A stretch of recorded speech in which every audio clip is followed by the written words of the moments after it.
quiero precisar bueno, el tema del objeto de los contratos, ¿sí? Está vinculado mucho también al objeto de las obligaciones. Cuando Claro. vimos el objeto de la obligación, de lo que es el plan prestacional, no sé si recuerdan ustedes. O sea, en el cumplimiento de una obligación, nosotros tenemos lo que se llama el plan, hablemos del cumplimiento de una obligación, el cumplimiento de un contrato. Tenemos una operación jurídica considerada, como lo llamamos Turraspe, o plan prestacional, como se lo dice desde el punto de vista del derecho obligacional. Pero dentro de esa concepción del cumplimiento de un contrato, del plan prestacional y demás, está lo que es la prestación por un lado, que es la actividad, el comportamiento de uno de los obligados, tendiente a satisfacer el interés lícito del otro. Y ahí venía la distinción entre prestación e interés, si ambos integraban el objeto, y acá viene la disquisición y el esclarecimiento de parte, de mi punto de vista, cuando Alteria distingue entre objeto mediato y objeto inmediato, de la prestación, o sea, la entrega de la cosa o el pago del precio en una compra-venta, por ejemplo, que a su vez después el comportamiento del deudor tendiente a satisfacer ese interés de la deuda.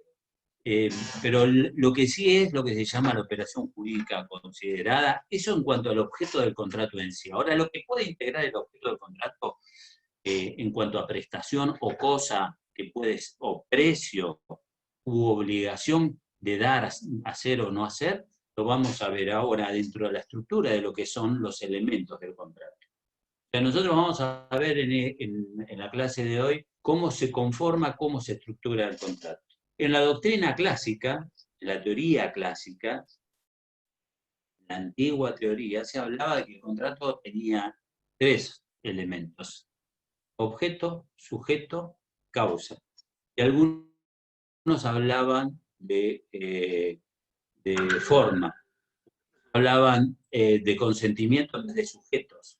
Pero en definitiva, se hablaba de que había elementos esenciales, naturales y accidentales. Dentro de los elementos esenciales del contrato estaba, como les digo, el objeto, los sujetos y la causa, y a veces la forma. Si faltaba alguno de estos elementos, no estábamos frente a un contrato. Si no tenía el contenido, el contrato de entregar la cosa, un precio o lo que sea, no había contrato. Era un elemento esencial que tiene que estar para que exista. Y para que tengan una idea de lo que es un elemento esencial en un contrato, en la compraventa, ¿cuáles son los dos elementos esenciales del contrato de compraventa? Es la cosa y el precio. Si no hay una cosa que se transmite y un precio que se paga por ella, no hay contrato de compra-venta. Podrá haber otra cosa. Si hay una entrega de una cosa, pero no no hay una contraprestación de un precio en dinero, ¿sí? ¿Qué no será compraventa? ¿Qué será? Podrá ser una donación. O si se entrega una cosa por otra, no será compraventa, pero será permuta. Es decir, esto es lo que estructuralmente en la doctrina clásica se hablaba de elementos esenciales, que no podían faltar en un contrato, en un negocio jurídico. Después había otros, distinguía en una trilogía de elementos esenciales, elementos naturales del contrato, que eran aquellos que están dentro del contrato y que están, aunque las partes no lo hayan previsto o no los hayan considerado al momento de la formación o celebración del negocio. Estos elementos naturales subyacen más allá del acuerdo de la voluntad de las partes. Un elemento natural en un contrato de una compra-venta, para que tengan una idea, es la obligación de saneamiento. Es la garantía de evicción o los vicios redhibitorios. Son normas dispositivas.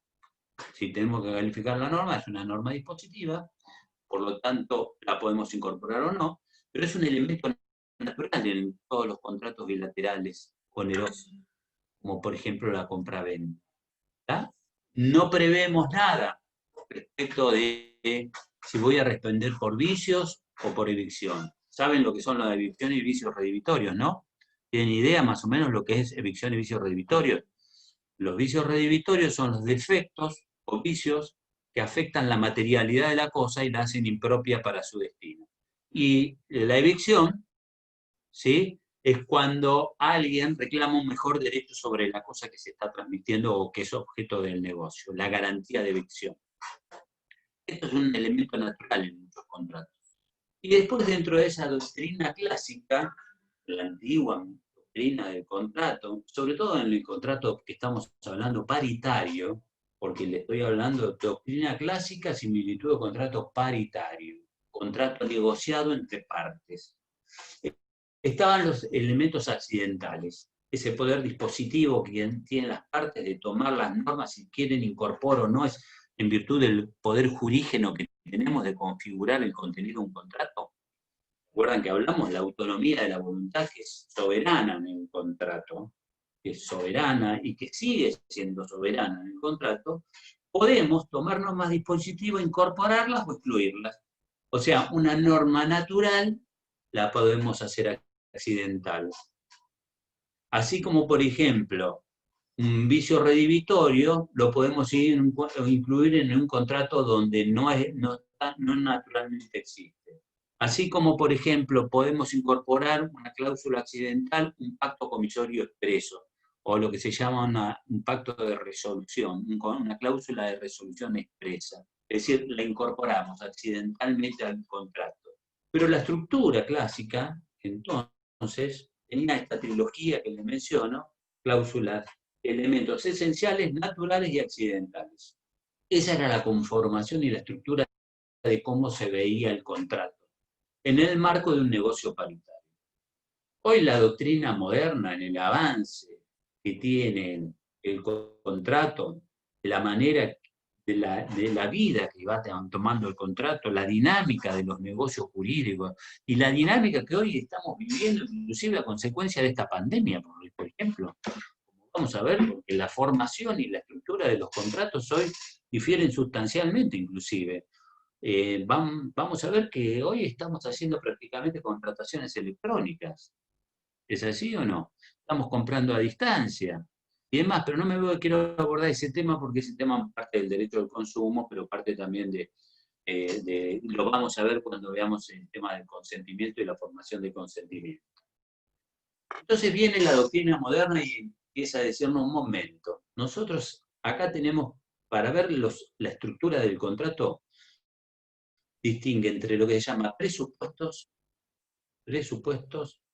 elementos y circunstancias. Elimina esa clasificación anterior, y esto lo explica muy bien Alterini.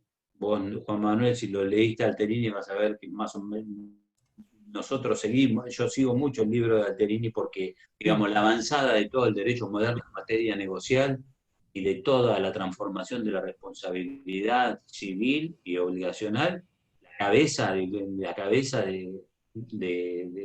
grupo de todo este derecho moderno ha sido Alterini, Y López justo estaba hoy. Cabana, que falleció. Sí. Perdón, lo escuché con delay, perdón. Sigue. No, sí, pero, no, pero decime que justo que qué, No, que hoy justo a la mañana Juan tengo un libro Manuel. acá de Alterini y estaba leyendo justo eso y me puse a leer lo de la creación de consentimiento y me empezó a sorprender porque como tengo también el código comentado, me figuraba que en uno estaba regulado por ley y en otro no, la creación de consentimiento. Y me empezó a sorprender porque había, digamos, diferencias. Estaba muy bueno lo que dice Alterini, pero había diferencias, por eso me surgieron dudas. Más que nada venía por ahí. Ahora vamos a ver, porque cuando estamos un poco avanzando, ¿no? Pero para que veamos la formación del consentimiento, que creo que es la clase siguiente, en la formación del consentimiento, el consentimiento quiere decir, consentir quiere decir sentir común. Estoy yendo un poquito del tema, pero se los aclaro nada más para sentir común. ¿Qué quiere decir?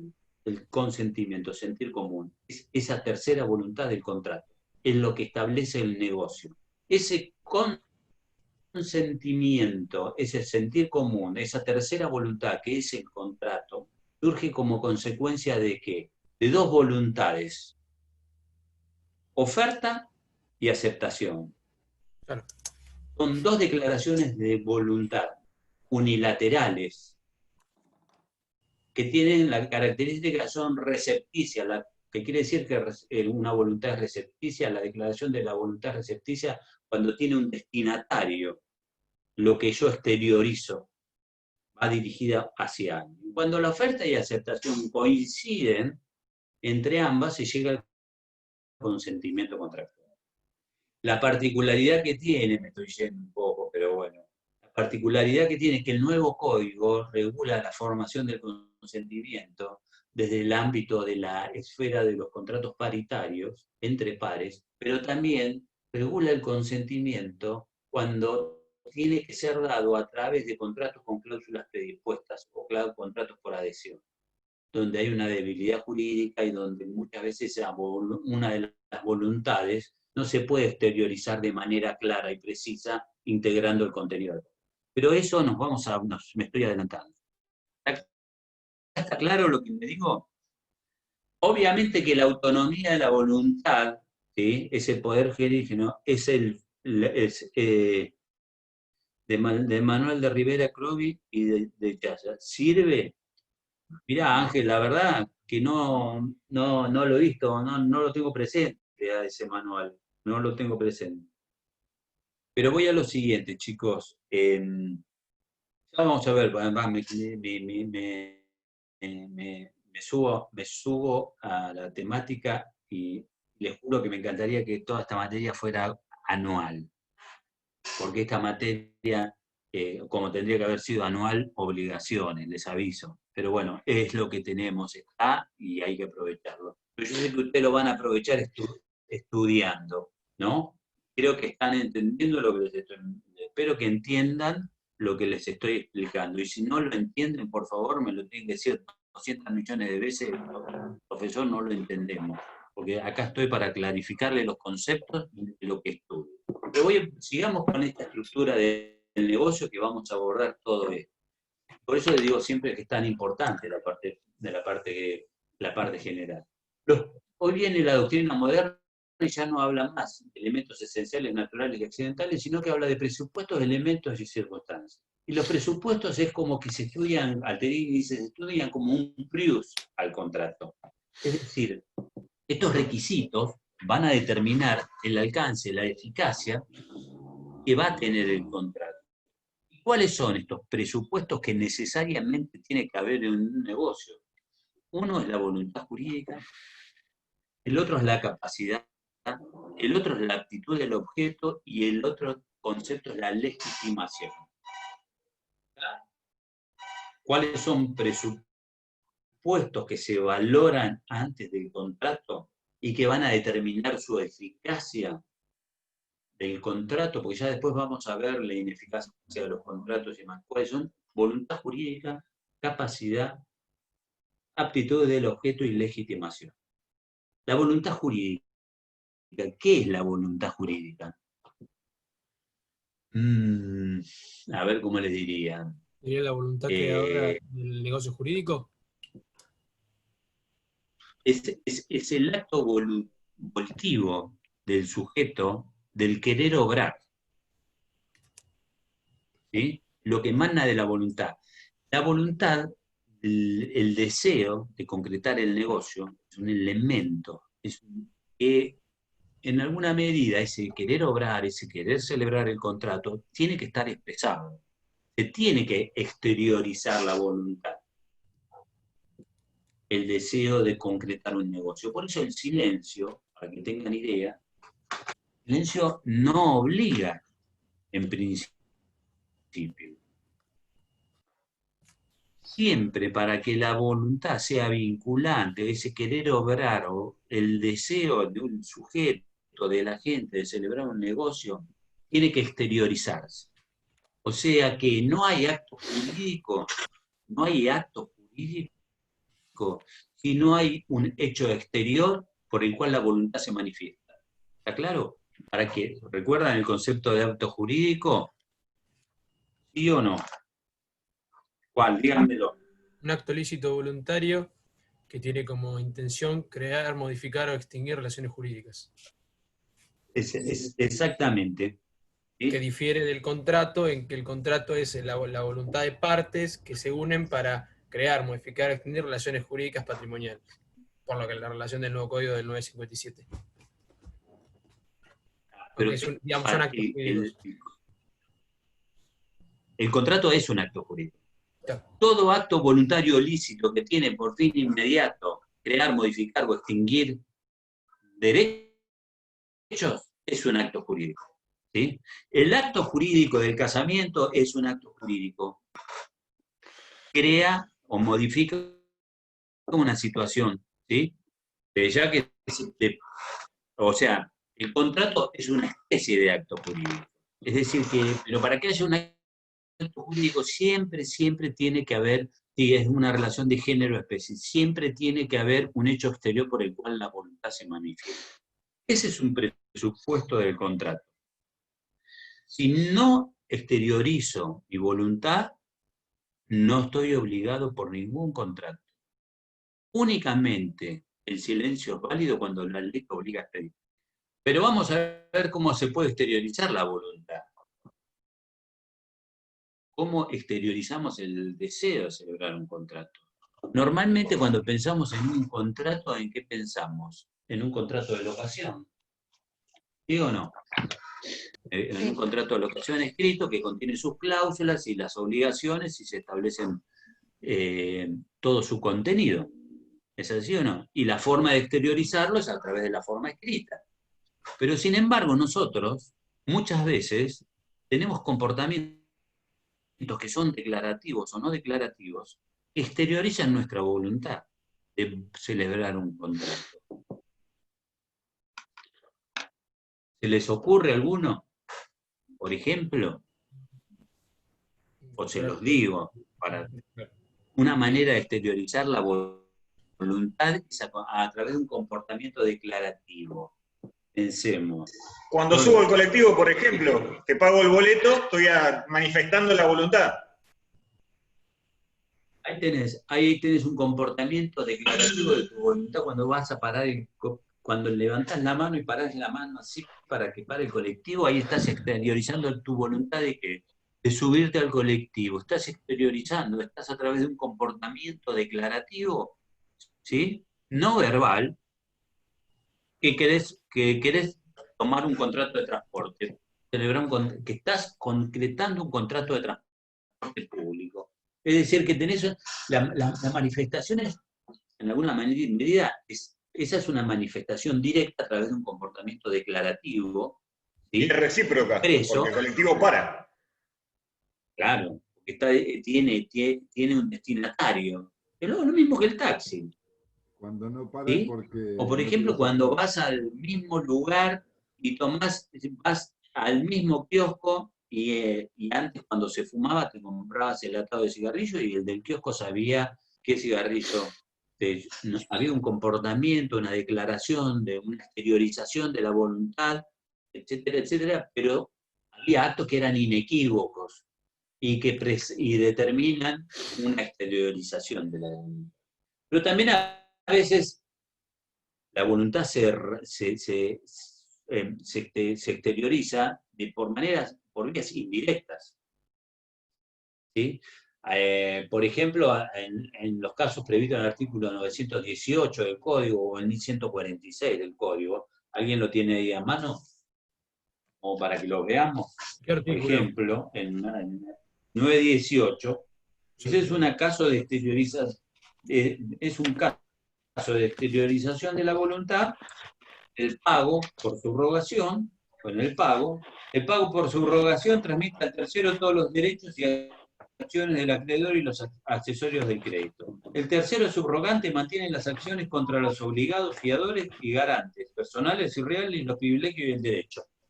Hay un acto inequívoco que induce cierta conducta en alguna medida. Va un tercero, paga, ¿sí? Y se subroga automáticamente.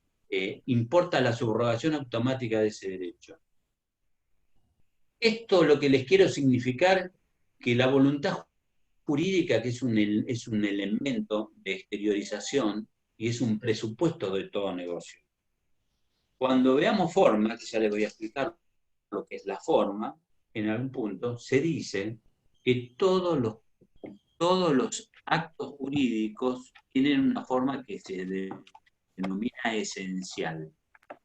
¿Cuál sería esa forma esencial? Que se exteriorice la voluntad de la gente. Si no hay una exteriorización de la voluntad de la gente, esa forma no hay actos jurídicos. Claro, esa exteriorización de la voluntad puede estar destinada a celebrar un contrato o a celebrar cualquier tipo de acto jurídico que no sea también un contrato. ¿Está claro? Ese es uno de los presupuestos con los cuales se considera la voluntad. Después está el concepto de capacidad.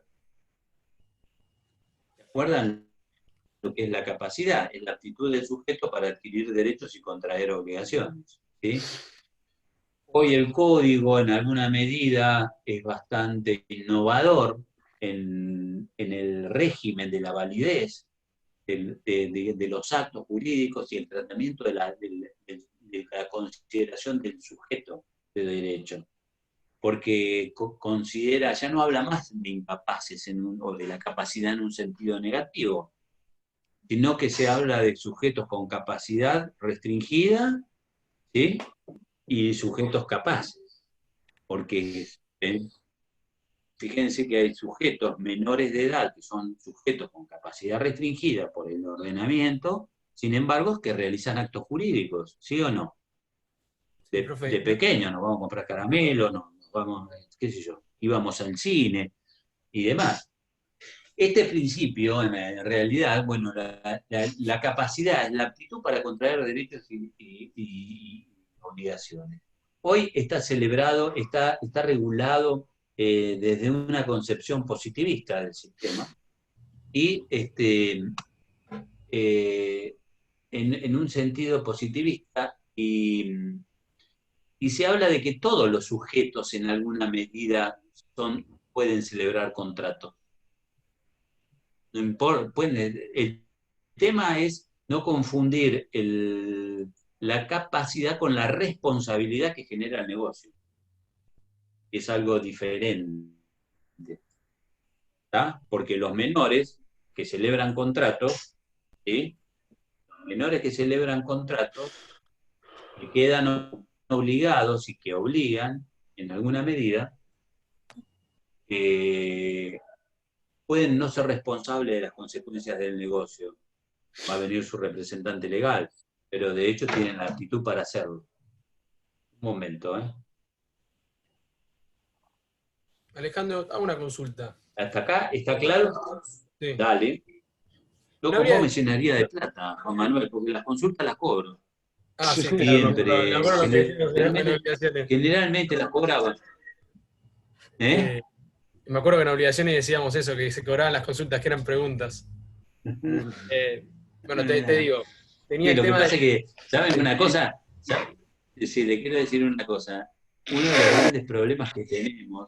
de los grandes problemas que tenemos, hoy en día en la profesión, y ya lo vamos a ver cuando veamos los contratos profesionales, en el régimen jurídico de las profesiones liberales, el gran problema es cómo aprendemos a cobrar. Y te sale un IUS la consulta verbal, según la ley, la 14.9. Sí, La pero consulta verbal, y la escrita 2, pero bueno. el tema es que te lo paguen. El tema es que te lo paguen. Seguramente van a pagar un par de zapatos a Enrique Sarcani que puede valer 15.000 pesos, pero el trabajo de un abogado o la consulta de un abogado puede ser que no te la paguen. ¿No? Llegamos a veces a situaciones donde te dicen, pero por esta carta de documento, y esta carta de documento hace 30 años. O me formé para contestarla, pero nos vamos a ir a otro lado y no quiero. Bueno, te consulto, ¿no existe un juris tantum, o sea, una presunción de capacidad sobre los sujetos hoy en día que están, antiguamente llamaban incapaces según el Código de Vélez, hoy no habría una presunción con el nuevo Código Civil sobre la capacidad, y la presunción esa, o sea, exigiría la nueva codificación que para restringir las capacidades de generar negocios jurídicos y de contratar, hubiera que haber una exigencia real, digamos, una situación que ameritara la incapacidad del sujeto, una disposición judicial o una institución.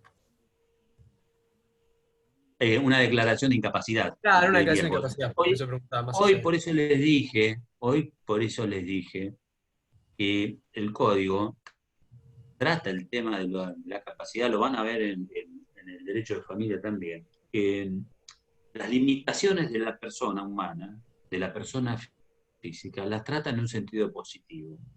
No la trata a la persona con una descalificación, al decir es incapaz. No, los sujetos son todos capaces, ¿sí? En algunos casos van a tener una capacidad restringida y en otros no. En otros puede ser que tengan una capacidad restringida absoluta, ¿sí? Que tengan que tener una declaración de incapacidad. ¿Qué es lo que determina la capacidad del sujeto? Cuando el sujeto tiene discernimiento, intención y libertad. ¿Es así o no? Cuando, por eso se dice que los menores de edad se presume que todavía no tienen todo el discernimiento. Pero yo, y esto se los digo, por ejemplo, yo tengo una hija con síndrome de Down, tiene 27 años, ¿sí? Y celebra contratos, maneja Zoom, maneja la computadora. Hoy por hoy ya no se habla más de personas discapacitadas, por ejemplo, y no De se hecho, habla de Vélez personas antes nombraba como que eran dementes. Era que muy eran fuerte el dementes, término que usaba. Los sordos, era ciegos y muy... mudos, los que Pero tenían una aparte, no, un- ¿saben lo que hacían en la época del derecho romano? Le hacían la capiti diminutio, le hacían, lo tiraban por la roca Tarpeya, en el Trastevere. Pero voy a lo siguiente. Hoy ya se habla de personas con discapacidad, no se habla más de discapacitados. Se antepone el concepto del sujeto sobre digamos, la discapacidad que pueda tener o la limitación que pueda tener, que en el fondo las tenemos todos. Obviamente que una persona, en el caso, por ejemplo, de mi hija, obviamente que tiene una capacidad restringida, pero potencialmente es capaz para muchísimas cosas. Entonces, y desde ese lugar, la mirada yo la aprendí a través también de cuando nació mi hija, ¿no? Que me enseñó muchísimas cosas y me abrió la cabeza en muchos sentidos. Pero voy a lo siguiente. Lo bueno del código es que equipara a las personas para arriba, a los sujetos de derecho para arriba. Los consideran en términos positivos. Y obviamente que la sociedad se está puesta, pero la sociedad está abriendo, y el ordenamiento jurídico los pone en un lugar donde no nos limitan los derechos, sino que se los reconoce y se los amplía. Pero bueno, los sujetos de derecho hoy se tiene capacidad para celebrar pequeños contratos, independientemente de la capacidad intelectual que puedan tener o no, se los reconoce, pero se los valora también el tema de la capacidad, porque por ejemplo, mi hija nunca va a poder celebrar un contrato de una compraventa de inmueble. Claro, tiene una limitación en alguna medida. Tendrá que tener su representante legal, y ahí es donde viene la declaración de incapacidad o de capacidad restringida, y donde hoy el sistema te dice, bueno, esta persona para estos actos necesita su representante legal. Chau, chicos. Tengo muchísimo. Bueno, yo voy a estar. Para determinados actos necesita representante legal. Para otros actos no. Cosa que antes no existía en el viejo ordenamiento de Vélez. ¿Está? Hoy Vélez, hoy el Código Civil habla de capacidad de toda persona que goza de la aptitud de ser titular de un derecho y deberes jurídicos. La ley puede privar o limitar esta capacidad respecto de hechos simples o simples actos o actos jurídicos determinados. Y después dice, personas incapaces de ejercicio, las personas por nacer, las que no tienen edad o grado de madurez suficiente, y las personas declaradas incapaz por sentencia judicial. Estos son los que se llaman incapaces, nada más. Les digo más, cuando nació estoy hablando de este tema, no sé, pero cuando nació mi hija, yo pensaba que las personas con síndrome de Down había distintos grados, ¿no? Y el tema era la estimulación que tiene la persona como para poder acceder que vos le des las herramientas para que puedan desarrollar. Hoy el código habla, entonces, y en los contratos vamos a ver que el presupuesto de la capacidad también se analiza como un periodo, porque vos vas a ver que determinados contratos, los contratos celebrados por las personas con capacidad restringida no son nulos, son eficaces, son válidos. En algunos casos obligan al que los celebró, y el que puede declarar la nulidad únicamente es el representante legal o el incapaz, según veremos de qué circunstancias se trata. El otro elemento de los contratos, ¿cuál es? La aptitud del objeto. Ella viene en el objeto en los contratos, ¿no? Pero hablamos de la aptitud del objeto desde el punto de vista de la materialidad del objeto, de lo que constituye el objeto material del contrato. O sea, que sea material y jurídicamente posible, ¿sí? A eso se refiere. No podemos celebrar un contrato de cumplimiento imposible, como puede ser tocar el cielo con las manos, o celebrar un contrato sobre un objeto que esté prohibido por la ley, ¿sí? O que no sea apto. Por ejemplo, el caso de hipotecar un barco. ¿Está? Y el último elemento que se considera como presupuesto de los contratos es la legitimación. Así como el objeto tiene que ser apto, material, jurídicamente posible, lícito, y estar en el comercio, etcétera, etcétera, está el concepto de legitimación. ¿Qué es la legitimación? Es la aptitud que tiene el sujeto respecto de las cosas con relación a las personas, para poder celebrar un negocio. ¿Se entiende? La aptitud, la legitimación es la aptitud que tiene el sujeto para poder con relación a las cosas o a las personas, para poder celebrar un negocio. Si yo digo que vendo el celular, ¿sí?, voy a estar legitimado para hacerlo en la medida que sea dueño. ¿Sí o no? O bien puedo estar legitimado para venderlo. ¿Por qué? Porque me autorizaron para hacerlo. Este celular es de mi hija y me pidió que yo lo venda, por ejemplo. Entonces, acá estamos hablando de la consideración de la legitimación con relación a la cosa.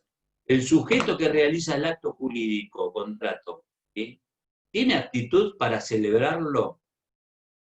¿Está legitimado para hacerlo? ¿Es el representante de la sociedad para obligar a la sociedad? ¿Es el dueño de la cosa? ¿O le tiene poder para obligar a otro? Perdón, ¿o tiene facultades para disponer de ella? Bueno, esa es la legitimación con relación a las cosas. Con relación a los sujetos, es para cuando uno actúa en nombre de otro o por cuenta de otro. ¿Yo estoy legitimado para obligar a un tercero? En la medida que esté autorizado, que me hubieran conferido facultades para hacerlo, sí. En la medida que me hubieran otorgado un mandato, yo puedo obligar a otro. ¿Está? O sea, hablamos algo de lo que era el mandato, ¿se acuerdan o no? Creo que sí, ¿no? Le dije que fue uno de los, Sí. Hablamos que de los contratos que hicieron. Profe, Está bien. No lo vimos específico porque, bueno, es más propio creo que de la segunda parte, pero lo nombraste un par de veces, sí. Lo nombré. Pero este concepto de legitimación, vamos a ver lo que... Perdón, ¿cómo, Maximiliano? este concepto de legitimación estaría directamente relacionado con los vicios de evicción. ¿Con los? Con los vicios de evicción, por cuanto tenés que tener la aptitud y la capacidad para hacerlo. Puede ser, sí, totalmente. De ser titular del derecho. Ojo, que después vamos a ver que el sistema permite la venta de cosa ajena. El sistema te permite vender una cosa de otro. Lo que te sanciona como delito de estelionato es cuando se vende una cosa ajena como propia. Eso es lo que se llama delito de estelionato. Pero yo puedo vender una cosa ajena. Y si el dueño no la quiere vender, deberé responder con los daños y perjuicios, ¿sí?, e indemnizar a la otra parte. Y queda obligado por ese contrato. ¿Está claro? puede ser que el dueño me autorice o puede que no, pero eso ya lo vamos a ver en forma particular. Entonces, la legitimación es un presupuesto que se analiza también en el contrato. Estos 4 conceptos que les acabo de dar se valoran al tiempo de interpretar un contrato para ver si tiene realmente eficacia. Estructuralmente hablando, el contrato va a ser eficaz si hay una voluntad declarada, si hay una voluntad declarada libremente, que sea exteriorizado, sobre un objeto que esté en el comercio y que tenga la aptitud suficiente, realizado por una persona capaz, que también tenga la aptitud para celebrar el negocio y que sobre todo esté legitimado. Estas consideraciones, ¿sí? Después lo vamos a ver cuando estudiemos ineficacia, cuando estudiemos representación. Estas consideraciones previas se analizan hoy dentro de la estructura que componen los elementos del negocio. ¿Hasta acá está claro, chicos? Sí, a mí ¿Una un duda? poco se me mezcla la legitimación con la capacidad, pero creo que es por leerlo un poco más en verdad y tener un No, poco más el concepto.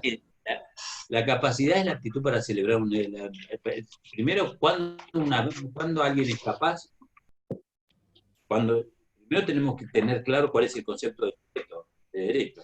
Sí, ¿Sí o exacto. no? Exacto. ¿Quiénes son sujetos de derecho? Todo ente susceptible de adquirir derechos y contraer obligaciones. ¿Por qué se habla de ente? Porque ese sujeto de derecho puede ser una persona física o puede ser una persona jurídica. La persona jurídica, como vimos, es una ficción legal que creó el legislador, que creó el sistema. ¿Por qué? Ante la necesidad de los negocios, ante el auge, digamos, de las sociedades o asociaciones de emprendimientos para hacer realizar negocio y demás, se le dio la misma jerarquía que un sujeto de derecho persona física. ¿Qué es una persona física? La persona física, decía Vélez Arfies, que era todo aquel que tiene rasgos característicos de humanidad, se lo considera persona física. Pero ese es sujeto de derecho. Muy bien, ese sujeto de derecho, ¿sí?, puede tener capacidad para adquirir derechos y contraer obligaciones. ¿De hecho o de derecho? ¿Sí o no? Capacidad de hecho es la capacidad que tiene de ejercicio que tiene el sujeto para realizarlo. Y la capacidad de derecho es cuando el ordenamiento te dice cuáles actos o no puedes llegar a realizarlo. La capacidad de hecho, todos los sujetos somos capaces. Se acabó la esclavitud, como en el derecho romano, que se los consideraba cosas, ¿no?, que no eran sujetos de derecho. O sea, no podían ejercerlos. De todos podemos ser titulares de derecho. Esa es la realidad hoy en día. Lo que pasa es que en algunos casos tenemos un impedimento de ejercicio y en otros no. El sujeto de derecho se distingue y se lo considera tal y se funda en razones de que de la aptitud que tenga para poder discernir un acto, celebrar un negocio y demás. Las limitaciones a la capacidad de derecho no radican en la persona, sino radican en qué? En razones de orden moral. El sistema, por razones de orden moral, muchas veces te impone unas limitaciones de derecho. Por ejemplo, los jueces no pueden comprar los bienes que se subastan en sus juzgados. ¿Está claro? El tutor no puede comprar los bienes que ha adquirido por su pupilo. Entonces ahí hay unas limitaciones de derecho en la restricción de la capacidad del sujeto. Entonces, eso es la capacidad, es la aptitud que uno tenga de ejercicio para realizar determinados negocios. Ahí vamos. En principio todos somos capaces, salvo que haya una declaración que nos declare como establecido. Ahora bien, la legitimación es la situación que tiene el sujeto frente al negocio. ¿Yo tengo aptitud suficiente para disponer de esta cosa? ¿Estoy legitimado para poder venderla? En la medida que soy dueño, sí, tengo legitimación. En la medida que la tengo, estoy legitimado. No, acá no hablamos de la capacidad, sino es el vínculo, la relación que tengo con la cosa o con las personas para obligar a otro. Esa es la diferencia entre uno y otro. Ese es una Ahí parte está, gracias. Tengo una duda, yo leyendo me surgió una... Perdón, Dale. Alejandro. Sí. Yo leyendo se me surgió la duda si podríamos decir que la legitimación es la autoridad o la presencia de esa persona dentro del negocio jurídico, o sea, la aptitud que tiene para formar parte del negocio jurídico y para poder, como las relaciones entre, digamos, no a diferencia de derechos reales, donde hay una circunstancia que le genera la oponibilidad a terceros, sino que es una relación entre los dos sujetos que se obligan mutuamente, o dependiendo del contrato, sería la aptitud que estos tienen para poder hacer valer sus derechos. Esa es la legitimación. Esa es la conclusión que yo pude llegar a partir de la lectura. Totalmente de acuerdo. La legitimación es esto. ¿En qué medida yo puedo integrar el negocio? ¿En qué medida estoy legitimado para vender una cosa? En la medida que sea dueño o que me hayan autorizado para hacerlo. ¿Está claro? Si, por ejemplo, vendo una cosa ajena, les reitero, en principio, ¿estoy legitimado para vender la cosa de otro? Y bueno, si tengo la cosa de otro y estoy autorizado, estoy legitimado. Ustedes van a ver lo van a ver en la práctica del día de mañana. Y uno de los principios básicos en cualquier negocio es que vos vas a ver si la persona que va a celebrar el contrato tiene legitimación para hacerlo. ¿Tiene aptitud suficiente? ¿Es el dueño de la cosa para venderla? ¿Me puede subalquilar el locatario? ¿Está legitimado para subalquilar? En la medida que haya una cláusula en el contrato que lo autorice, lo podrá subalquilar. Si no hay una cláusula que lo autorice a subalquilar, no tiene legitimación para hacerlo. No tiene la aptitud para hacer ese contrato. Puede ser que tenga la capacidad, pero no la legitimación. Y ahí es donde viene ya lo vamos a ir viendo y permanentemente vamos a ver que estos presupuestos se nos van a dar en distintas situaciones en el desarrollo de todo el estudio, digamos, de la parte general y en la parte especial también. De hecho, profe, también eso tiene que ver con el 730 que nombramos la otra vez, el poder hacerlo exigible, porque uno de los supuestos procesales es la legitimidad pasiva o activa en el proceso para poder uno iniciar la acción para el cumplimiento de esa obligación o del contrato mismo. O sea que todos están relacionados con eso. Porque si yo no soy legitimado para poder accionar sobre acción, tampoco voy a estar legitimado para poder exigir su cumplimiento en el caso que no se cumpla, y tampoco procesalmente voy a estar habilitado para ser el que inicie la acción. No. Por eso, estos conceptos que hoy les estoy dando como presupuestos, ¿sí?, son requisitos sustanciales para la eficacia de un contrato. ¿Está?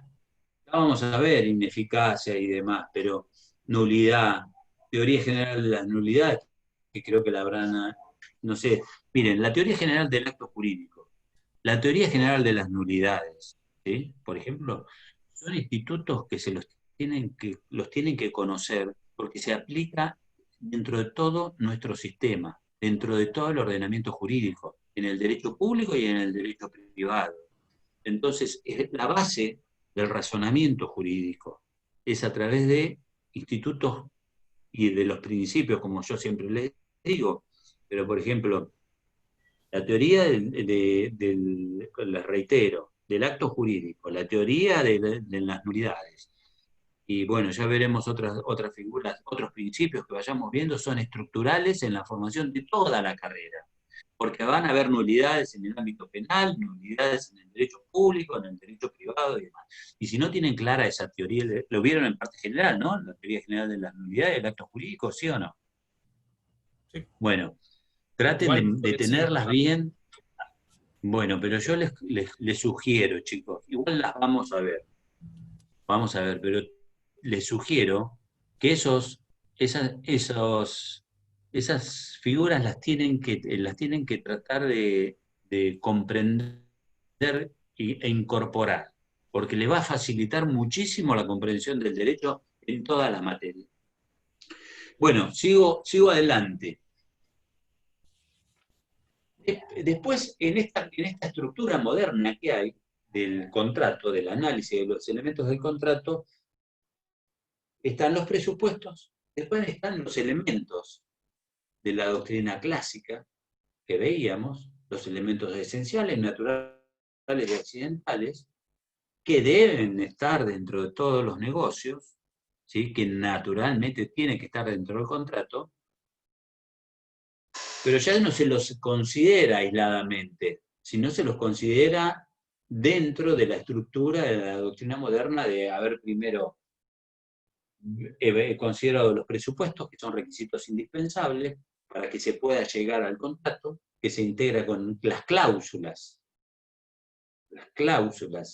naturales, esenciales y accidentales del contrato. Las cláusulas, que las van a ver en un contrato paritario a través de un contrato escrito, pero las cláusulas también las van a ver en los contratos por adhesión, en los contratos que se celebran, por ejemplo, en todos los contratos modernos, contrato de garage, por ejemplo. Contrato de garage, las cláusulas no están escritas de una manera expresa, ¿sí o no? Pero, por ejemplo, surgen del propio la naturaleza del contrato. Hay cláusulas donde dice, bueno, por más que en un estacionamiento te pongan, la empresa no se responsabiliza por robos de la cosa, eso sería una cláusula unilateral dispuesta por el garajista, el dueño del establecimiento, del emprendimiento. Es una cláusula de contrato. ¿Tendrá eficacia o no? Ya veremos que pueda o no. Pero el contrato muchas veces no se integra exclusivamente con la parte escrita, sobre todo hoy en las materias, en los contratos comerciales, donde se tiende hacia el aformalismo. Y por último, tenemos lo que son las circunstancias. Y las circunstancias son relevantes. Es el microclima, como dice Alterini, del contrato. Es todo lo que rodea las circunstancias exógenas del negocio que tienen incidencia directa en el contrato. Y que muchas veces, más en una economía como la nuestra, en un país como el nuestro, donde estamos expuestos a tantas variables, ¿sí? Y en los contratos de duración, en los contratos que son a plazo, en estos contratos donde hay una vida y donde el tiempo es jurídicamente relevante, circunstancias también son determinantes. ¿Para qué? Porque nos van a permitir, ¿sí?, evaluar y considerar el equilibrio del contrato. Si se mantienen las mismas condiciones del contrato al momento de la celebración, en el momento de la ejecución y del cumplimiento. Entonces, muchas veces, en muchos contratos, sobre todo en los contratos de empresa, en los megacontratos, ustedes van a ver que hay especie de, ¿cómo se llama? Hay una parte previa al contrato donde las partes declaran de que una es empresaria que realiza tal actividad y que desea realizar tal cosa y teniendo en cuenta tales circunstancias, qué sé yo, qué sé cuánto, decide contratar con la otra. Es una empresa que se dedica a esto, en los grandes contratos. Es como a un preámbulo, donde se reponen las circunstancias que llevan a las partes al negocio y cuál es lo que tienen en mira en el negocio. Por eso hoy el artículo 281 del Código, cuando habla de acto jurídico, habla de causa y del motivo como un integrador del acto jurídico. Las circunstancias, en lo posible, se tienen que mantener tanto al tiempo de la celebración como durante toda la vida. Son relevantes para interpretar el contrato. ¿Por qué? Porque muchas veces se producen desequilibrios en el sinalagma contractual que altera el negocio y que de alguna manera se tiene que recomponer. ¿Y cuál es lo que nos da las pautas de la estructura del contrato? Y precisamente son las circunstancias. Las circunstancias que lo llevaron a contratar, las circunstancias que rodeaban socioeconómicas al momento de la determinación del negocio y demás. Todo esto integran la doctrina moderna de los elementos del contrato. Pero me faltó algo más, como un elemento del contrato, que es la forma. ¿Qué es la forma? Vélez Sarsfield, yo les dije que todo acto jurídico en algún punto desde un punto de vista tiene que revestir una formalidad, ¿sí o no? Que tiene que haber hecho un hecho exterior por el cual la voluntad se manifieste. Desde ese punto de vista, la exteriorización de la voluntad es una forma esencial de todo acto jurídico. Ahora, desde el punto de vista de los contratos, la forma. ¿Vieron clasificación días pasados, sí o no? ¿Sí? Bien.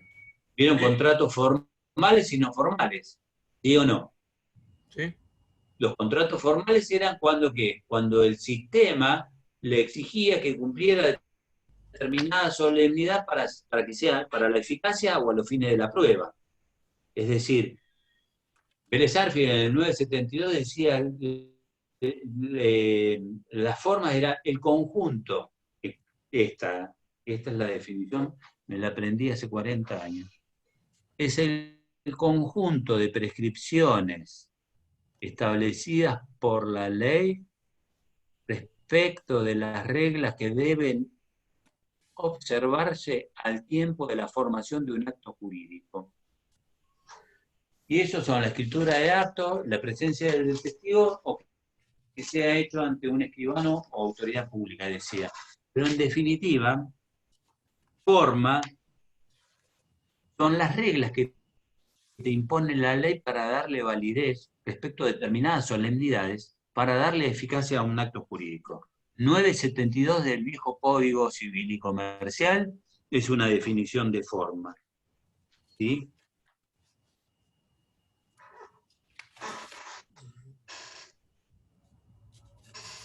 Ahora bien, en materia de contratos, en primer lugar, el sistema nuestro habla del principio de libertad de formas. Nosotros podemos adquirir la forma o darle la forma que juzguemos conveniente al negocio, al contrato. Lo podemos hacer por escrito, lo podemos celebrar verbalmente, perfeccionarlo sin que sea bajo la forma escrita. ¿Está? Le podemos dar el contenido y la forma que juzguemos necesario. Hay libertad de formas, ese es el principio general en materia de contrato. Pero a veces la ley te impone una forma determinada o te sugiere la observancia de una determinada forma. Cuando la ley te dice hay una forma impuesta, es para darle validez y eficacia al acto jurídico. Cuando la ley te dice que se debe hacer por escritura pública la compra-venta de un bien inmueble para transmitir el dominio, esa forma es una forma impuesta para la validez del acto. O sea, se la llama forma ad solemnitate. Y en este caso, la forma es un elemento esencial del acto. No es un elemento accidental, sino para que el acto valga, tiene que ser hecho bajo la formalidad que te impone la ley. Esa formalidad, esa solemnidad puede ser absoluta o relativa. ¿Qué quiere decir? Que la forma, cuando es absoluta, cuando te impone un rigorismo tal de que tiene que ser hecho por escritura pública la donación de bien inmueble, cuando te lo impone de esa manera, hace a la validez y a la eficacia misma del acto.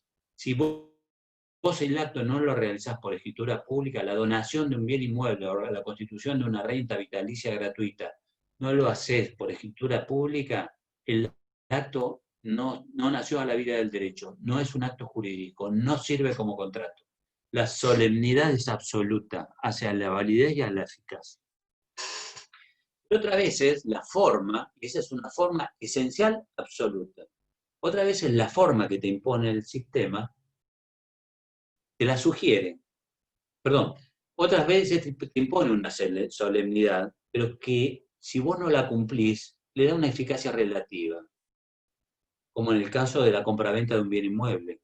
¿Se puede hacer una compraventa de un bien inmueble por boleto de compraventa, por instrumento privado? Sí.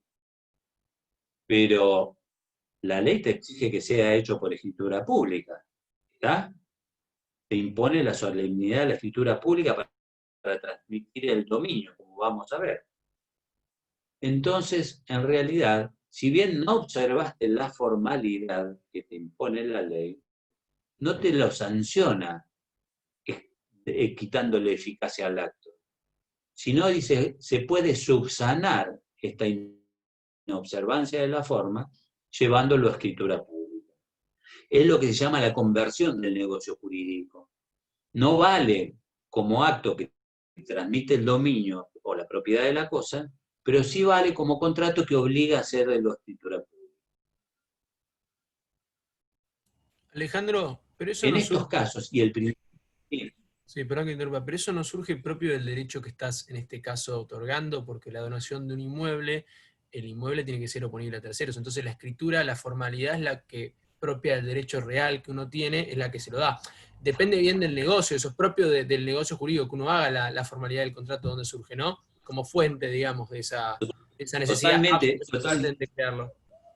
Pero ahora les voy a decir, y fíjense lo que es la lógica del derecho. Ahora les voy a explicar por qué es lógica y por qué tenemos que tener esa amplitud de pensamiento cuando lo estudiamos. Y le voy a decir por qué la ratio de la ley, la razón de la ley. Fíjense, una compra-venta de un bien inmueble. El sistema nuestro, ya lo vamos a estudiar, para adquirir el dominio, para ser dueño de un bien inmueble, me exige el título y el modo. Se transmite a través de la escritura pública y la tradición. O sea que la ley te exige que sea hecho por escritura pública. La escritura pública es un instrumento público que está hecho ante escribano público como funcionario público, que le da eficacia, le da fe al acto. ¿Hasta ahí vamos? Pero si yo quiero transmitir el inmueble, pero lo hago por boleto de compra-venta, ese boleto de compra-venta no es un título hábil para transmitir el dominio, pero vale como contrato. O sea que la nulidad es relativa. El vicio en cuanto a la observancia de la forma del acto es relativo. ¿Por qué? Porque la ley te da la posibilidad de que lo subsanes llevándolo a escritura pública. ¿Está claro lo que digo? ¿Hasta acá? En la donación de bien inmueble o en la constitución de una renta vitalicia gratuita, donde alguien se compromete a pagar de por vida una suma gratuitamente, la observancia de la forma, que tiene que ser hecho por escritura pública, es absoluta. Si yo no lo hago por escritura pública, el acto jurídico no vale, nulo. Son los dos casos de los contratos en los cuales el sistema te purga con una sanción de nulidad. ¿Y saben por qué? Acá hay dos principios que entran en juego. En primer lugar, los contratos se celebran para ser cumplidos. Y el sistema trata de que siempre sobreviva el negocio, no que se extinga. Entonces, si yo hago una compraventa de un bien inmueble por instrumento privado y no por escritura pública, me va a dar la posibilidad de subsanarlo llevándolo a escritura pública. Pero también hay otro principio, para que sea tan riguroso en la donación de un bien inmueble o en la constitución de renta vitalicia que sea hecho por escritura pública. ¿Por qué? Porque los actos formales de este tipo son actos que se denominan pesados. Son negocios comerciales, negocios jurídicos pesados. ¿Por qué? El hecho de que yo tenga que hacer un negocio ante escribano público y que tenga que donar un bien ante escribano público implica que le lleve la escritura, que pida certificados, que me lleva un tiempo desde el momento de la toma de decisión hasta el momento de la celebración del acto, y eso es porque es un acto a título gratuito. Porque la ley quiere que el que va a donar en forma gratuita, el que va a donar un bien inmueble, tenga el tiempo suficiente de reflexión, ¿sí?, para llevar a cabo y adelante ese acto. ¿Por qué? Porque el sistema protege al pródigo. ¿Saben lo que es un pródigo? El que dilapida su fortuna ¿Tienen libremente. idea del concepto de pródigo? El que dilapida locamente su fortuna. La ley, sí, existe la figura del pródigo. Protege, se lo puede declarar incapaz y se le puede poner un representante legal, un curador a los bienes. Entonces la ley dice, vamos a proteger al que dilapida. El acto a título gratuito, ¿sí? Es una liberalidad. Y el acto a título gratuito de un bien inmueble o de obligarme a pagar de por vida una renta a alguien es una liberalidad. Entonces la ley te dice, bueno, ¿querés hacerla? Hacela. De la única manera que la vas a hacer es por escritura pública, porque no vale de otra manera. Y le da el tiempo suficiente para que uno reflexione sobre el acto que lleva adelante. Esto es la forma, es impuesta por la ley, ¿sí? Y otras veces la forma es sugerida. Ya ahora vamos a ver los artículos, pero es sugerida por la ley. ¿Cuándo la forma es sugerida por la ley? Cuando te dicen, mira, ustedes pueden adoptarla, son libres para celebrar los contratos de la manera que quieran. Pero te sugiero que la hagas por escrito para aprobar el contrato. La alocación de bienes inmuebles, sus modificaciones y prórrogas tienen que hacerse por escrito. No se pueden hacer de otra manera. Entonces, ahí te impone una forma escrita, te sugiere que lo hagas por escrito, porque si vos querés probar el día de mañana que sos locatario o que se prorrogó el contrato de locación o que se modificó, de la única manera que lo vas a poder probar es por forma, a través del documento escrito. Si no, no sirve. Entonces acá la forma te impone una solemnidad, por así decirlo, liviana, leve, pero que te lo hace para que vos puedas probar el acto jurídico que está realizando. El artículo 285, ¿sí? Miren, el 284 dice, libertad de forma. Si la ley no designa una forma determinada para la exteriorización de la voluntad, las partes pueden utilizar las que estimen conveniente. Las partes pueden convenir una forma más exigente que la impuesta por la ley o no. O sea, hay libertad absoluta en materia de forma para realizar un contrato. La forma impuesta. El acto que no se otorga en la forma exigida por la ley no queda concluido mientras no se haya otorgado el instrumento previsto por la ley, pero vale como acto en el que las partes se han obligado a cumplir con la expresada formalidad, excepto que ella se exija bajo sanción de nulidad. Este artículo 285 es el resumen de lo que le acabo de decir de solemne absoluto y solemne relativo. Es decir, esta forma impuesta, ¿verdad? Está relacionado con los contratos o en cuanto a la eficacia. La expresión escrita puede tener lugar por instrumentos públicos, pero instrumentos particulares y demás. Los instrumentos no firmados tienen validez. Y es decir, cuando hablamos de forma impuesta, estamos hablando como un elemento esencial del contrato. ¿Está claro? Cuando hablamos como forma sugerida por la ley, estamos hablando como un elemento accidental del contrato. ¿Está? Integra los elementos del contrato. ¿Sí? Integra la estructura del negocio. Ahora bien, ¿hasta acá está claro, chicos? Pregunto. ¿Sí? Fíjense la lógica del derecho, ¿eh? Fíjense lo que es la lógica del derecho, ¿no? Es decir, bueno, únicamente son sancionados con nulidad absoluta los actos jurídicos que son a título gratuito y que representen un acto de disposición, un desprendimiento patrimonial significativo. ¿Sí? Y la ley te dice, vamos a darle el tiempo suficiente para que a quien va a realizar el acto tenga la suficiente madurez y pensamiento y tiempo suficiente para reflexionar sobre lo que está haciendo. Ahora bien, la tendencia en el derecho moderno en materia de contratos, y acá estamos hablando de actos jurídicos, ¿es así? Pero en materia de contratos, la forma, ¿sí? La forma del contrato se tiende al aformalismo, a darle velocidad a los negocios, a darle velocidad al tráfico comercial. Porque siempre que le imponen alguna regla o formalidad al contrato, les reitero, hace que el negocio sea pesado. Es decir, un contrato de locación tengo que ir a ver al abogado o al martillero, tengo que sentar, redactar el contrato, escribirlo, tiempo de elaboración.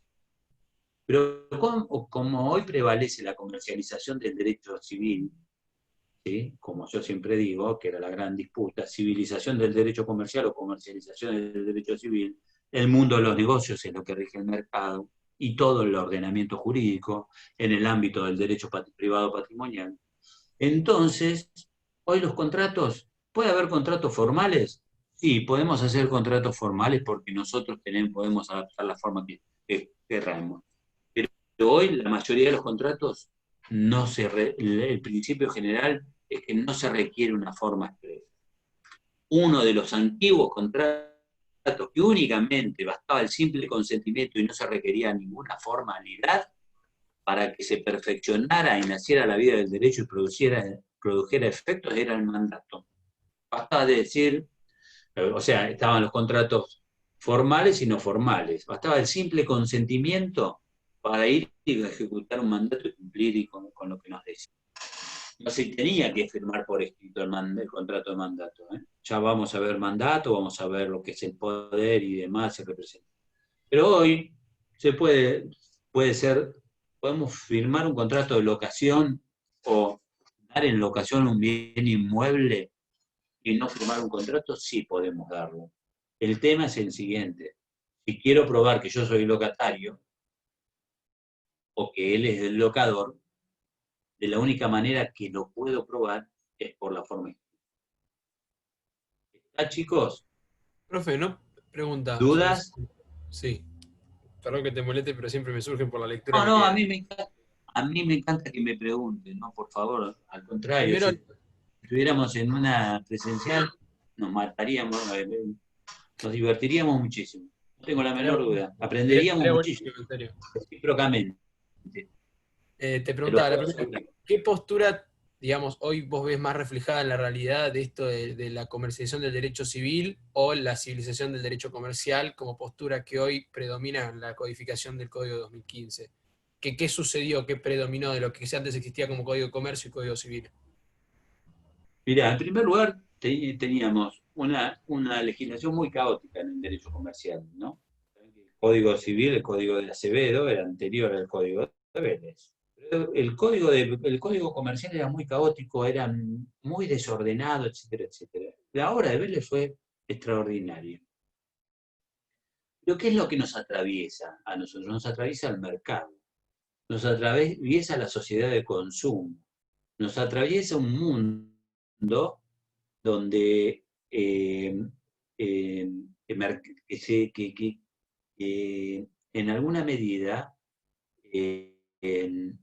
regula nuestra vida desde el punto de vista hasta sociológico, desde el punto de vista sociológico, todas nuestras conductas, todos nuestros comportamientos están atravesados por el mercado.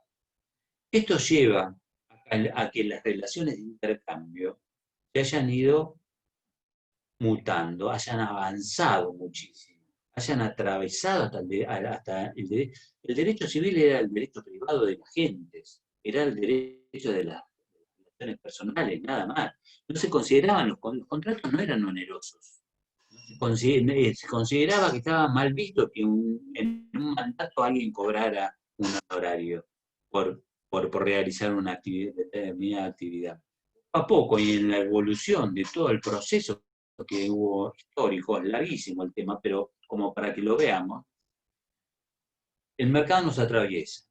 El sistema que estaba basado en la era de la codificación, después de la Revolución Francesa, en la exaltación del individuo, digamos, pero desde una visión, digamos, no globalizada. Hoy vivimos en un mundo extremadamente globalizado, hace que el derecho se haya tenido que adaptar a las circunstancias que hoy nos tocan vivir. Y entonces en el nuevo código vos ves, por ejemplo, que en materia de contratos, por ejemplo, se cedió al formalismo. Ya no hay más contratos formales, ¿sí? Se tiende al aformalismo. Otra de las formas, y sobre todo hablo en el ámbito del derecho privado patrimonial, ¿no? Que es lo que veo. Cuando veamos consentimiento, los contratos de consumo que se incorporan dentro de nuestro ordenamiento jurídico, es más, se habla del diálogo de fuentes en el sistema. Hoy el artículo 1 y el artículo 2 del Código Civil hablan del diálogo de fuentes. ¿Saben lo que es el diálogo de fuentes? Es que el derecho antes se veía la norma, ¿sí? Se veía la ley y se interpretaba la ley, supongamos, de locaciones urbanas autónomamente. Hoy el sistema se integra no solamente, no vamos a interpretar la ley desde la esfera de lo que dice la 25.571 ahora y la 23.091 de locación, o lo que dice el Código Civil, sino también lo van a atravesar los tratados sobre derechos humanos, sobre la constitucionalización del derecho privado, que lo vemos a través del artículo 42 y 43, ¿sí? Entonces, todo esto hace de que el sistema se considere de una manera integrada, porque hoy se está globalizando.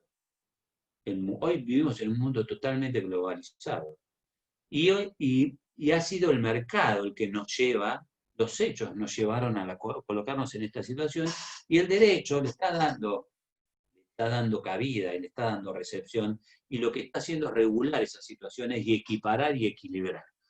Cuando veamos consentimiento contractual, vamos a ver que el código nuevo habla de la formación del consentimiento en los contratos paritarios y protege la formación del consentimiento en los contratos por adhesión, porque establece los requisitos que debe tener el contrato por adhesión cuando el consentimiento de una de las partes no está declarado, sino que simplemente se tiene que adherir a las condiciones que le propone el otro.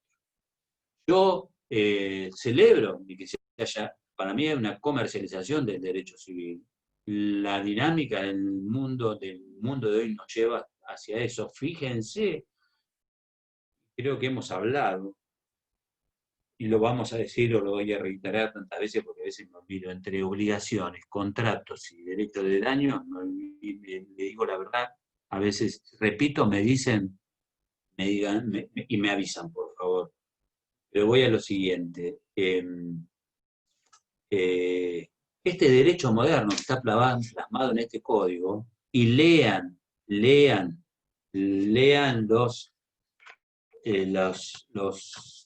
como yo les dije, fundamentos del código. Si tienen en algún momento la gana, lean los fundamentos porque esto nos hace comprender la modificación del derecho. No le digo que se pongan a leer todo, pero por ejemplo los fundamentos en materia de contratos. Léanlos y vamos a entender cómo se modifica. Y hoy lo vemos, la comercialización es que hoy se tipificaron los contratos que eran atípicos. También se incorporaron al sistema. Contratos que no estaban regulados, ¿no? Que eran atípicos y que habían surgido como la necesidad del tráfico comercial. No sé si está contestada tu pregunta, Juan Manuel. Sí, genial. O si te satisface la respuesta, digo. Sí, no, yo pensaba lo mismo, que había digamos, una conversación del derecho civil, por lo que venía viendo de que el código había sufrido todos esos cambios en comparación al código anterior, y bueno, quería saber lo que opinabas, porque me parece interesante como un tema para entender cómo funcionan los negocios jurídicos y cómo está cambiando actualmente. Es que hoy total. Sí, Maximiliano. Ahora, utilizando los mismos argumentos, ¿no sería válido también considerar la civilización del derecho comercial? Por cuanto el diálogo de fuentes, el comercio, los contratos y los actos jurídicos onerosos ya no encuentran su fundamento o sus marcos simplemente en una ley, sino en todo el plexo normativo que rige por ahí la actividad jurídica, social y económica en el territorio argentino. Totalmente de acuerdo. Y vos mirá cómo es el equilibrio del sistema, cómo se está viniendo el equilibrio del sistema.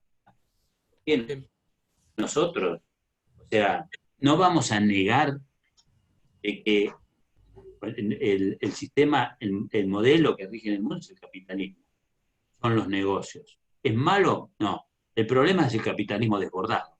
¿Está claro? Sin la consideración del capitalismo extremo. Porque si yo siempre digo que el capitalismo se va a terminar comiendo al capitalismo. Porque si empieza la concentración de capitales en muy pocas manos, no van a tener gente que pueda consumir, que pueda acceder al capital. No sé si me siguen. Es decir, se va a haber tanta concentración de riqueza en tan pocos y van a quedar tantos pobres en el medio que el mercado se va a quedar entre ellos y no van a tener mercado para consumirse.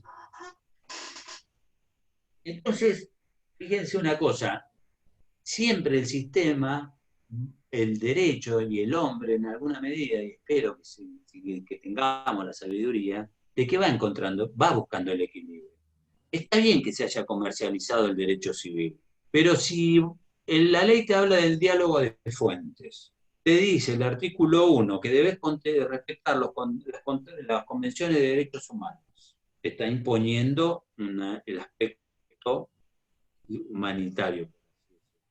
Hoy en materia de derecho del consumo se está hablando de los hipervulnerables.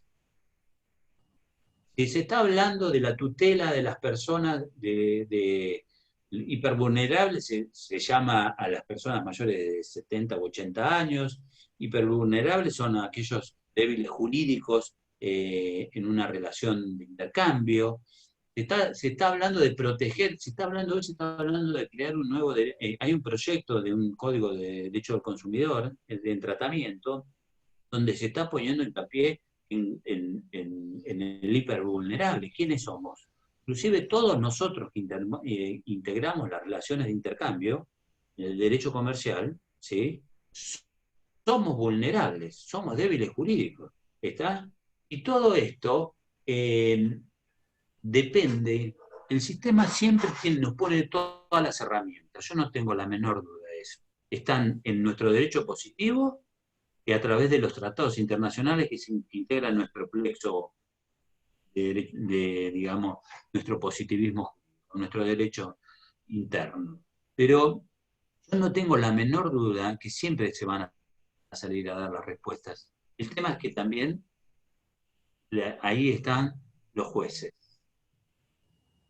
Los jueces, que son los que recomponen las situaciones fracturadas, necesitamos jueces con mente abierta, que ojo, los hay, y la justicia siempre salió a dar respuesta en determinadas situaciones. No hablemos de la justicia de Comodoro Pi, porque esa es otra justicia. Te estoy hablando de la justicia ordinaria, te estoy hablando de la justicia que tuvo que salir a resolver el Corralito. La justicia de los jueces que hoy tienen que salir a resolver al tipo que compró un plan de ahorro y lo estafaron en el cobro de las cuotas y no le entregan el vehículo, ¿no? Te estoy hablando en que ustedes, que se están formando como abogados, ¿sí? Y que tal vez el día de mañana alguno de ustedes ocupe esos lugares, ¿sí? Tienen que trabajar en el modelo de esta justicia. Porque esa justicia la integran los jueces y lo integramos nosotros. O sea, yo soy un operador jurídico de la misma manera que son los jueces. El problema es que a veces los jueces se olvidan que son abogados, que es lo que yo siempre le digo. La gran disputa. No son abogados, después son jueces. Pero después se olvidan y son jueces.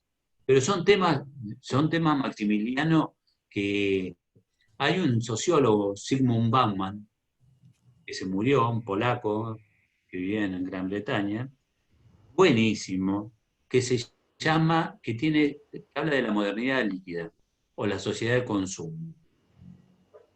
Sociólogo que está en el top de la gama en este momento, en el mundo del derecho y en muchos lugares. Fue realmente un monstruo el tipo. Escribió esto que te estoy diciendo, que estamos hablando, hace 20 años atrás.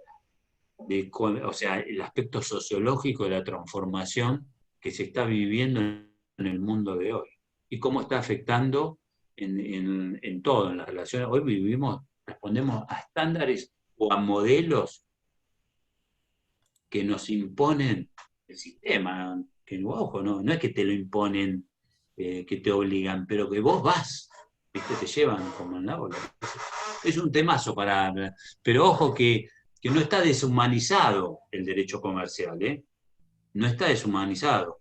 Y si alguien quiere comercializarlo, como abogados, nosotros tenemos que poner en la superficie las herramientas como para demostrar de que no.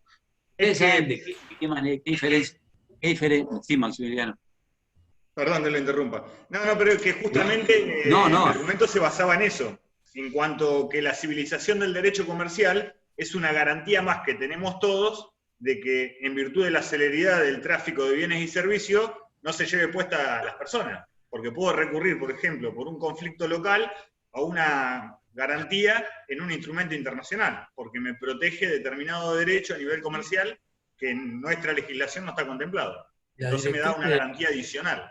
Las directrices de la ONU para los consumidores, que son la base fundamental para la creación, por ejemplo, del artículo 4 de la 24240, el acceso a la información, el desarrollo sustentable. Hay un montón de legislación internacional, como no tenga relación vinculante, da como fuente para que se cree ese derecho, podríamos decir que está hoy en día un poco más legislado, pero es que es conflictivo el derecho del consumidor por la diferencia que hay entre el que presta el servicio y el consumidor de cómo se presenta esa relación. Es como decía recién Alejandro, en la situación de codificación de un nuevo código, tiene que ver todo con eso, con el tema de cómo se masifica digamos, la línea de consumo, digamos, esas cadenas de consumo, y cómo va quedando relegado por ahí, si no existiera eso, el consumidor frente a semejantes empresas o distintos sistemas que van brindando servicios. Ese también es el tema un poco, ¿no? De un equilibrio, ni una punta ni la otra. Hay una relación asimétrica. Exacto. Hoy en día. Una relación asimétrica. Pero el ordenamiento jurídico nos pone las herramientas a nuestro alcance. ¿Cuál es el problema? Hay una migración tecnológica, Alejandro. Sí, pero ¿saben cuál es el problema?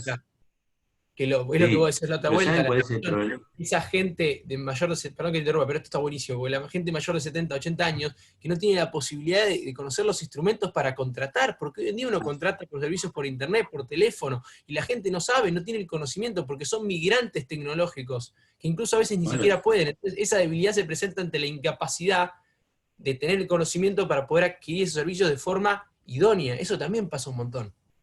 Sí, les comento, es uno de los... Bueno, ¿ustedes están en el plan nuevo o en el plan viejo? Yo soy plan nuevo. Bueno, me van a tener en derecho del consumidor. Me van a tener el derecho del consumidor. Pero voy a lo siguiente.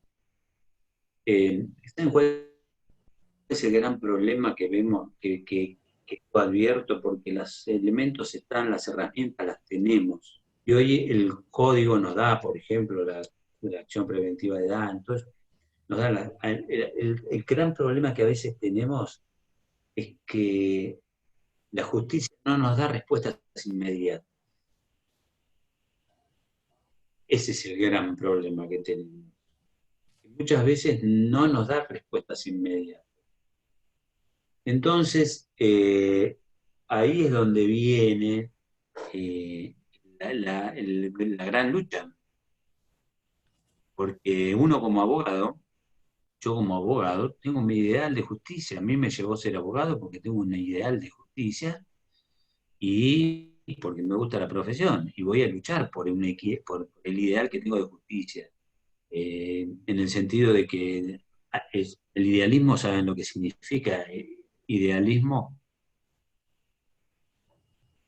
Pregunto, ¿tienen idea de lo que es el idealismo? ¿El concepto de idealismo? ¿En qué sentido? Para no decir una boluda. Llevar adelante tus ideales. Claro. Por lo menos los ideales. Por eso, ¿cuáles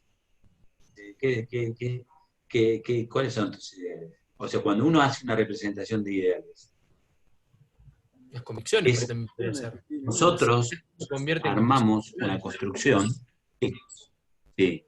Lo ideal para nosotros es lo perfecto, Claro, ¿o no? exacto. Vos te armás una construcción y este es mi ideal, esto es lo perfecto. Lo que Ese debería es el ser. idealismo. Yo creo en mi interior, mi estructura de pensamiento, me representa una idea, ¿sí? Y la tengo, y de la que sea, y es nuestra idea de perfeccionamiento. Esto lo decía José Ingenieros en un libro que se llama El hombre mediocre, también. Y existen los idealistas pragmáticos que tienen la capacidad de tener un ideal y poder ejecutarlo y llevarlo a la realidad y lucharlo por ese ideal. Existen los idealistas románticos que tienen un ideal pero que nunca lo van a alcanzar, quedan en esa idea que quedan en la abstracción total. Y bueno, uno trata de ser un idealista pragmático dentro de lo que piensa usted. Cada uno de ustedes va seguramente que tiene un ideal. Puede tener un ideal de juego, porque un ideal, qué sé yo, de lo que sea. Pero lo ideal es la búsqueda de esa perfección. Y muchas veces lo vamos a traer atrás de ello. Lo bueno es poder concretar lo que uno piensa e idealizó, llevarlo al terreno de la práctica.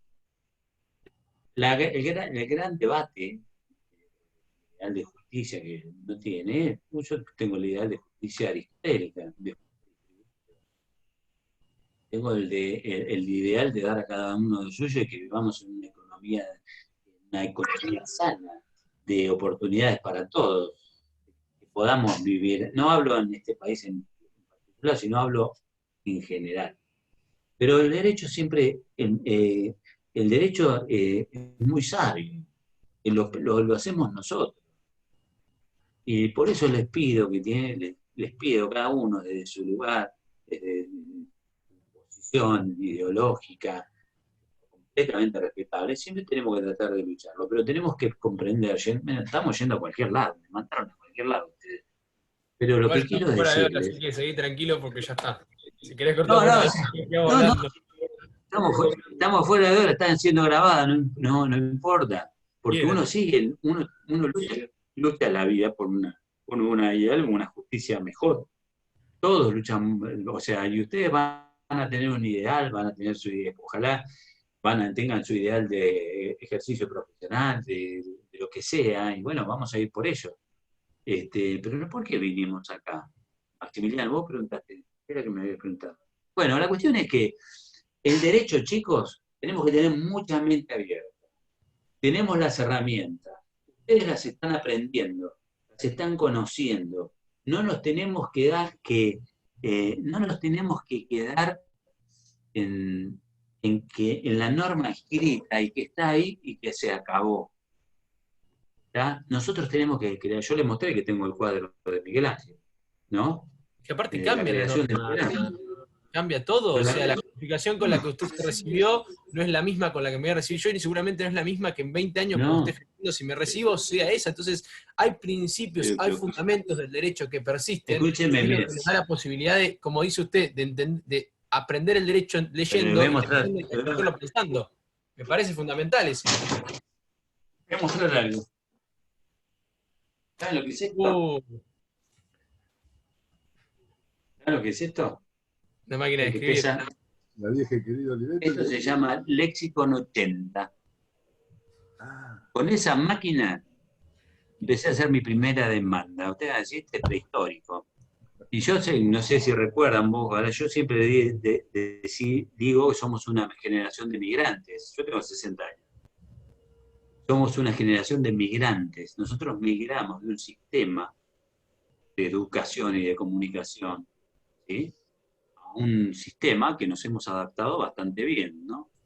Yo me he adaptado bastante bien porque nos hemos formado, porque estudiamos, esto realmente es enriquecedor.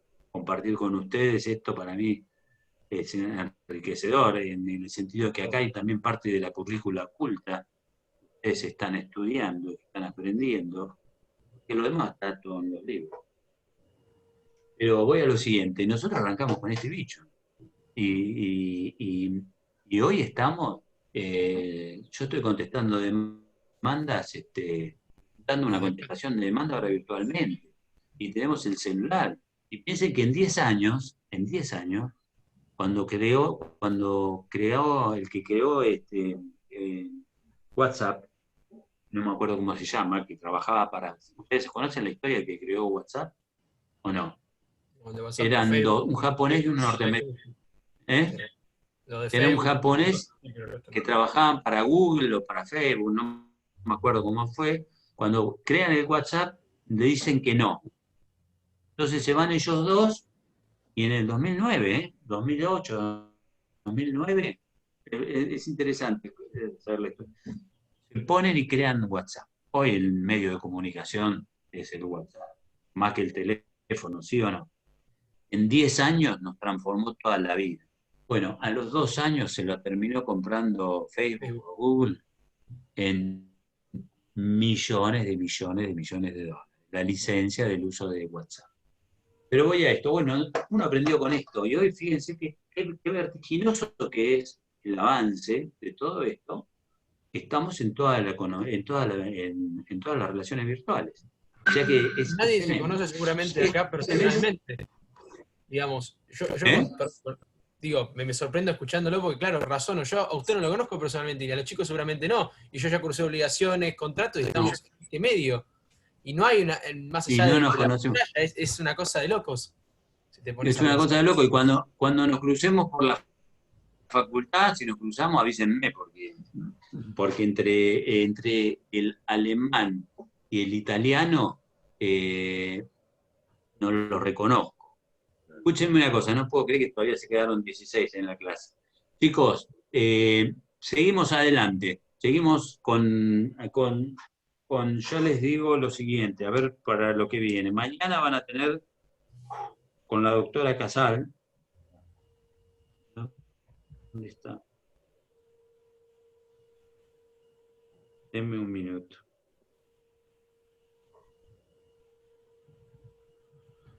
Yo les había puesto el cronograma acá, ¿no? Sí, lo teníamos, ¿no? Sí, no, ver, lo teníamos por el tema del sí, campo. Pero tiene que estar. A ver si yo lo tengo. Pero yo se los había puesto en el WhatsApp. ¿Qué grupo WhatsApp tenemos nosotros? ¿Cómo se llama? Contratos con... Juan Manuel, ¿vos armaste un grupo de WhatsApp? No, hay un grupo que crea el centro de estudiantes que lo agrega con un sistema automático que tenés que llenar un formulario para que te metan. Yo no tengo nada. Fíjate, si querés, no te escucho. Digo que esta es tu generación, la de los medios electrónicos. Yo, digamos, estoy empezando con esto, digamos, yo hoy en día me llega todo, digamos, estudio mitad con el teléfono, mitad con los libros, ya tengo los ojos hechos mierda, digamos. No, bueno, pero por eso, bueno, lean La modernidad líquida de Zygmunt Bauman. El problema que tenemos es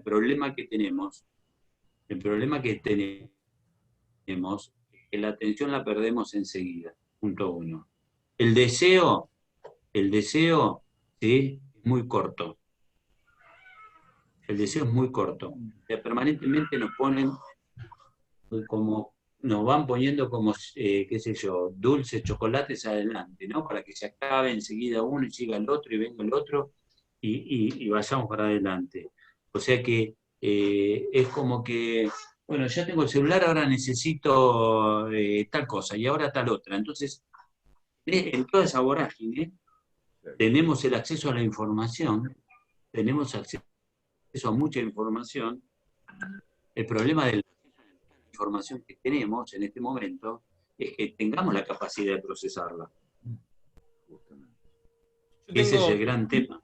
El otro día miraba, empecé a estudiar el año pasado con la computadora cuando preparé las materias, y tenía tanta información que te perdés, que no te puedes concentrar, es muy difícil. Ahora este año volví a aplicar de vuelta la escritura, el papel, para poder realmente llegar a tener una cercanía con el conocimiento mucho más personal, porque si no todo queda ahí, todo queda distante, incluso yo que tengo 20 años, digamos. Yo soy de la generación vieja, o sea, del soporte papel. A mí me gusta el soporte papel, esa es la realidad. Pero bueno, es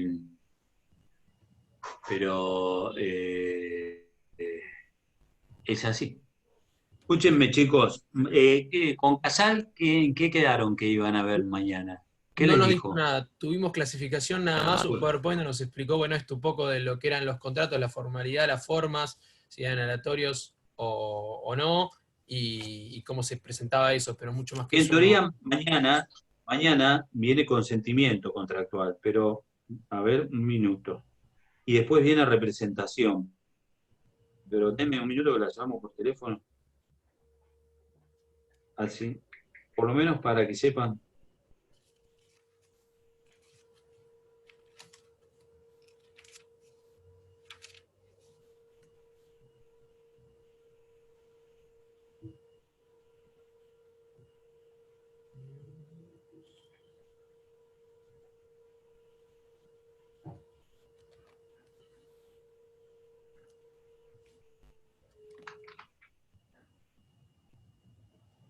No, no me entiendo.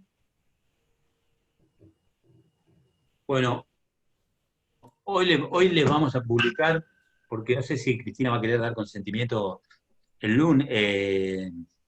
Hoy les voy a decir que en teoría es consentimiento contractual.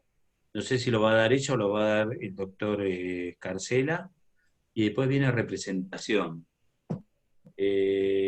Hoy les informo a través del grupo qué ven mañana. ¿Ah? Mañana es. No, sí, mañana jueves. Bueno, Alejandro, yo te chicos, propongo, mira, si tenés temas con el problema del campus, hay una posibilidad que es de Classroom, que es por Google, que se puede crear, que puedes crear vos también, o alguno de los profesores, o el mismo centro, y ahí podés ir subiendo, si tenés problemas. En algunas comisiones, por ejemplo, de procesal civil, usan Classroom, no usan el campus. ¿Sabés lo que pasa, Juan Manuel? Les digo honestamente, estoy agotado con el.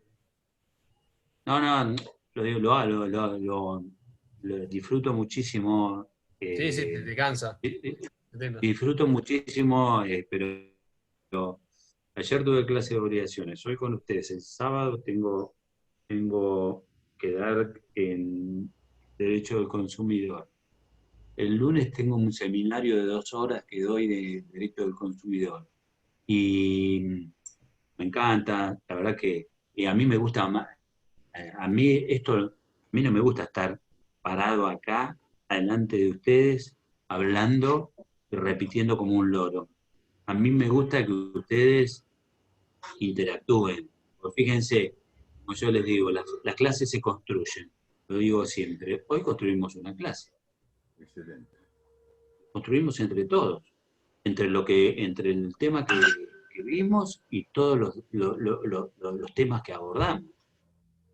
Lo fuimos abordando en el intercambio. Eso está buenísimo. Eso es lo que nos da la presencia. Pero bueno, chicos, los dejo porque llegó mi socio con este tapaboca y parece que no me vengan a robar. Así que nos vemos el lunes. Miren, se está riendo. Se está riendo porque les mostré la Olivetti. Les mostré esto es lo que quedó de mi clase, Alfredo. Ya estamos fuera de clase, chicos, igual, ¿eh? Gracias. Este es el doctor Josami. ¿Cómo les va a todos? Es un amigo. Futuros abogados. Amigo primero y principal, pero aparte de amigos, somos socios y compartimos los mismos ideales. Hablamos de los ideales. Bueno, Con esto empezamos. con esto empezamos. Mirá qué viejos que somos. Mamita. ¿Saben lo que era escribir una demanda con esto, no?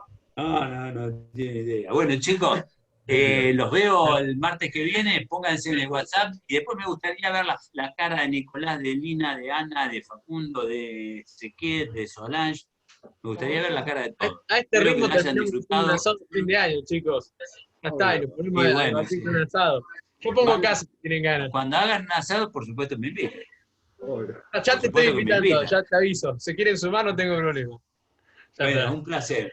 Placer Nada, para gracias, dejando en serio. todos. Chau, Buena chau. cosa. Nos vemos el lunes. Adiós. Yo- Nos vemos.